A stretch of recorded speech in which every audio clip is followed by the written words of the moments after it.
Hey guys, I want to welcome you guys just back into another one of these conversations where I've introduced some of the folks that are joining me as faculty in the SCG Leadership Institute. You've probably heard about it by now, but there's a 6-month program that we've put together to help you elevate who you're being as a leader, to take wherever you are today and help you show up more powerfully, create more impact and more results in your organization, and quite frankly, in your life. So I've designed these interviews. I've invited faculty from the program and taken them from inside the program, pulled them outside the program for two reasons. Number one, I want to give you a glimpse of some of what's happening inside the program. Number two, this leadership conversation, it's a big conversation. And we want to make an impact beyond the 15, 20 people inside the program. We want to serve leaders and teams all over the globe. And by sharing content that isn't a commercial, isn't a promotion, but is truly designed to help you develop, help you grow, help your team and your leaders step into more powerful versions of themselves is the way that we're doing it. So I am joined today by Peter McCammon, and Peter is somebody that I've known for several years. He is a brilliant coach out of Ireland, and he works with leaders and leadership teams all over Europe. And Peter, just thank you so much for being here. And I'm really excited that people from my world get to learn a little bit about you and hear a bit of what you bring. So thanks for being here. Thanks so much, Deryl. It's an absolute honor to be here and to get to be to be in this conversation with you and to get to be part of the bigger conversation with the SCG. Yeah, man. So I thought just to set the table and give people a little context, one of the things that you bring to the program is just your experience, and for all of the faculty, the lives we live, for everybody in the program, participants included, the lives we live, the work we've done, the decisions we've made shape what we're bringing into the room and what we're going to create together as a part of this program. So I thought it'd be great to start with just you telling us a little bit about your journey. And I know we could spend this entire, I'm going to try to keep these around 20 minutes. We could spend the entire time talking about that journey because there's so much in it. But give us a Mm, glimpse into kind of how you came to be the coach that you are, making the impact you're making. yeah. Okay. Um, my first 20 years of my career post university was in retailing. I worked for 1 year for a large multinational supermarket company in England, and then I came back home to a family business, and I spent 18 years there. And I guess during that time, I mean, when I say family, it was my dad was leading the business. I had two brothers involved. My mum was involved. There were other family members as well, were distant relatives, but we were building a business that it had probably when I started, I think we had 6 or 7 locations. When I left the business in 2008, I think we were around about 25 locations, all in Ireland, north and south of the border. We had somewhere around about 400, 500 employees at that stage. And we'd spent the best part of that 20 years just opening new stores and looking for new locations and just taking the business forward in a we weren't a big business, but a local business that was doing some good stuff. A Um, 25 location local business.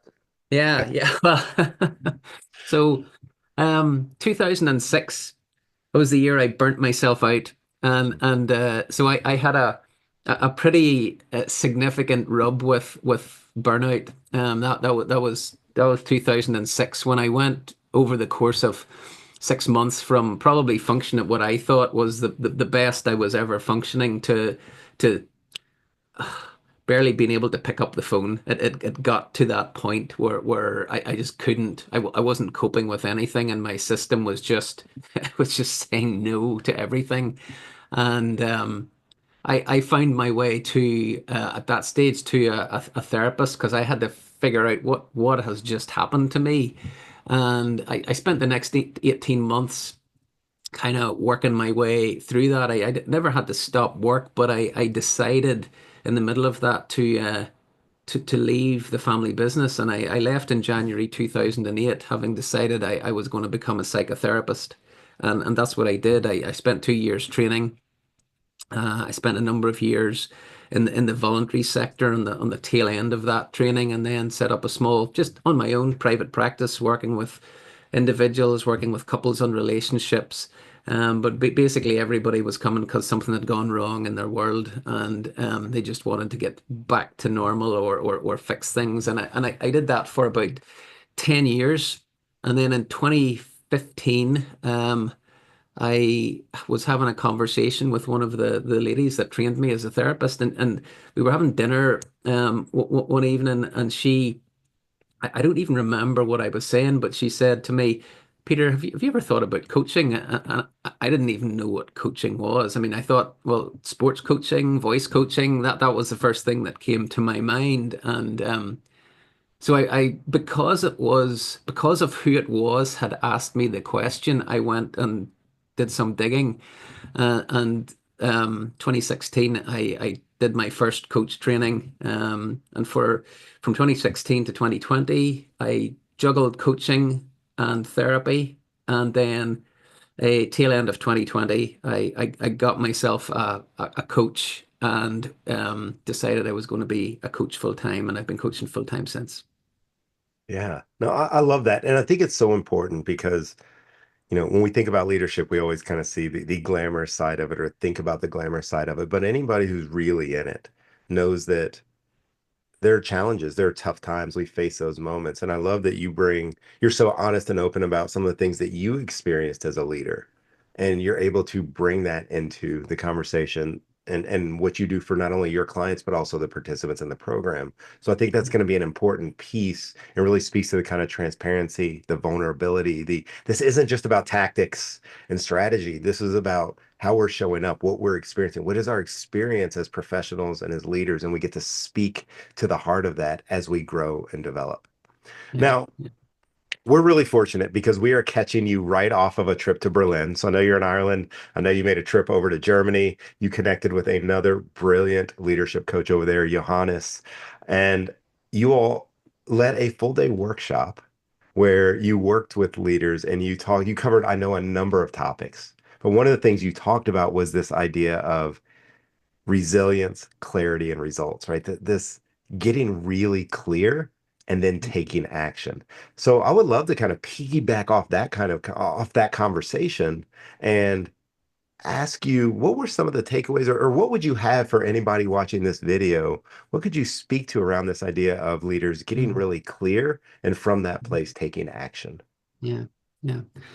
Um, so there were a number of things that we wanted to focus on, and I guess this is a factor within my coaching. I'm not particularly interested, and this was the theme of the day. I'm not particularly interested in those tactics that you referred to. I don't often end up in conversations about delegation or time management, or things like that. I'm much more interested in the the the whole idea of self-leadership and how we lead ourselves, and then how that impacts how we bring ourselves into the leadership situations we find ourselves in. And so I mean, the big theme, the big message of our day for the people that were there was this idea that the power is inside of you. That you don't have to go outside of yourself to find that the idea that some of the ideas that we spoke to were that when we talk about resilience, it's not that you have to go outside of yourself to find resilience. We are innately resilient. It's there, and it's within us, and the only thing that stops us from realizing it's there is when we think it's somewhere else, and we go and try and find it, and look for something beyond ourselves that's already inside of us. So that resilience piece is really important.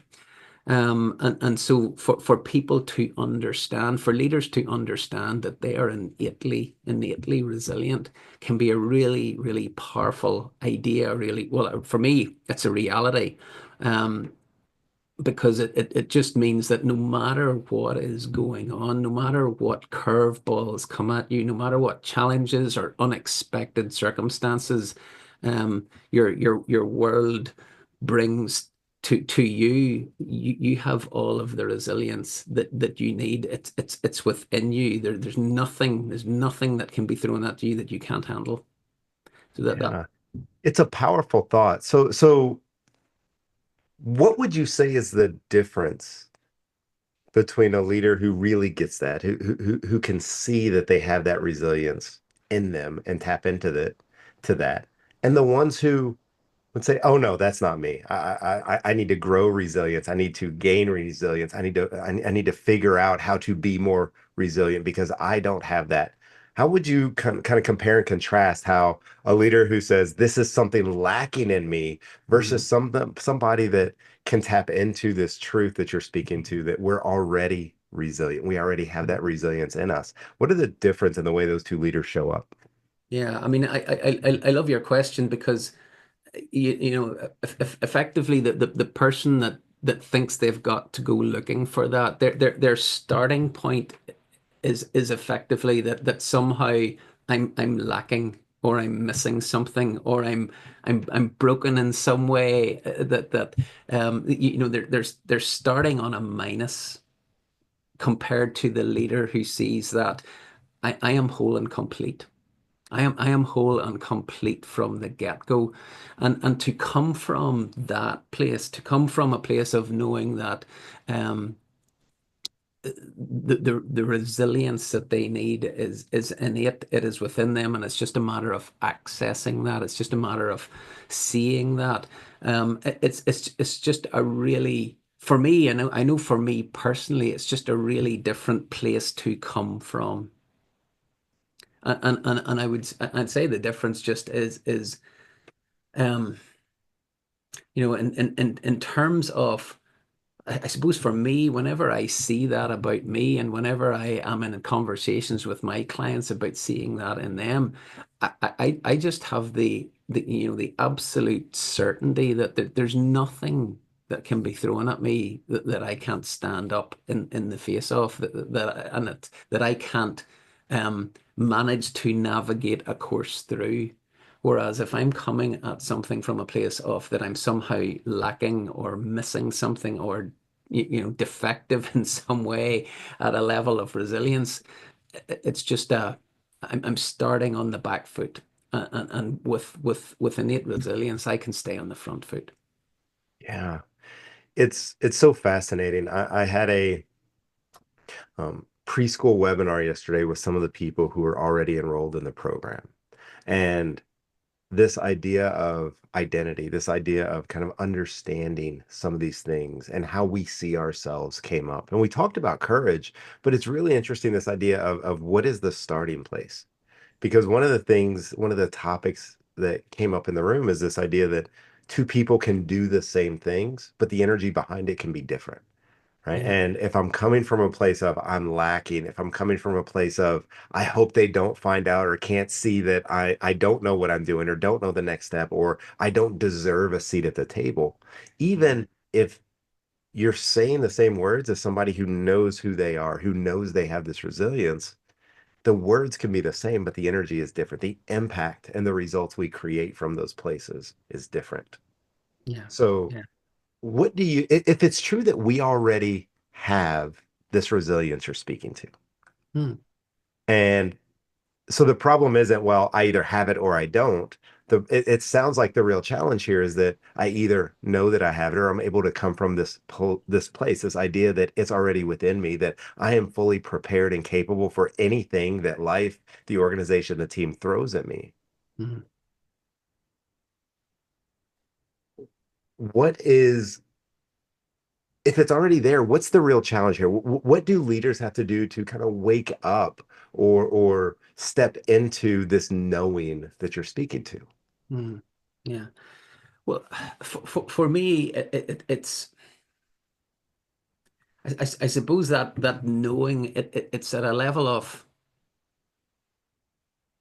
that knowing is at a level of insight. It's different from, it's not just information. And you and I have had conversations in the past about this whole idea of information versus transformation. And for me, whenever whenever we can take time to slow down enough to look inside of ourselves and see what's true for us about us.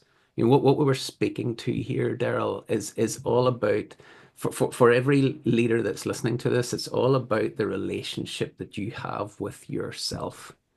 Whenever we are scrambling to look for answers outside of ourselves, and our minds are going at a million miles an hour, and we're coming for we're on the back foot from the get-go because we're fearful that we don't have what it takes, we don't have the resilience, or we don't have access to clarity, or whatever it is, that whatever narrative it is that we have about ourselves and the context we find ourselves in.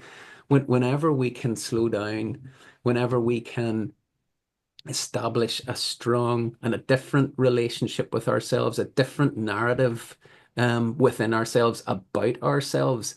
That for me, that's just transformational. It's not just about information to know at a level of, at either an academic level or a cognitive level. It's knowing in a deeper way.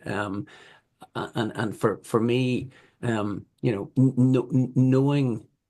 who I am and knowing what is available to me from the inside out. And I guess as I have dipped into that world more and more, as I have become better and better acquainted with what is inside of me, um, that has left me sort of less, more sure-footed, if you like, on the inside, and less scrambling around trying to figure things out because I'm coming from a place of negativity or doubt or fear. I'm actually coming from a place of much more certainty, or just a deep inner knowing that I am enough. And for me, that's, the power that comes from that. And I don't mean power in the sense of, I mean inner power. The power that that comes from that, for me, that's, that's priceless. That is priceless. Peter, I know you can see it, but I'm over here smiling because the things you're sharing here really get to the heart of there's a deeper conversation to be had around leadership and who we're being as leaders, how we're showing up in the workplace and everywhere else in our lives for that matter. Yeah, there's so many great leadership programs out there. There are training programs and there are books and there are webinars and there are workshops. There are so many options available to leaders to develop. And one of when I was thinking about this program and I was thinking about the Leadership Institute and what I wanted to build, I knew I wanted it to be unlike anything else available on the planet. And in order to be that, we have to be willing to go into the deeper conversation, to Mm, talk about who we are and how we see ourselves. Because yeah. what you and I both know, and we've experienced it with our clients, is that we can take powerful tools, powerful strategies and tactics. So this isn't downplaying those or saying they're not important. We need No. those things, but what are they sitting on?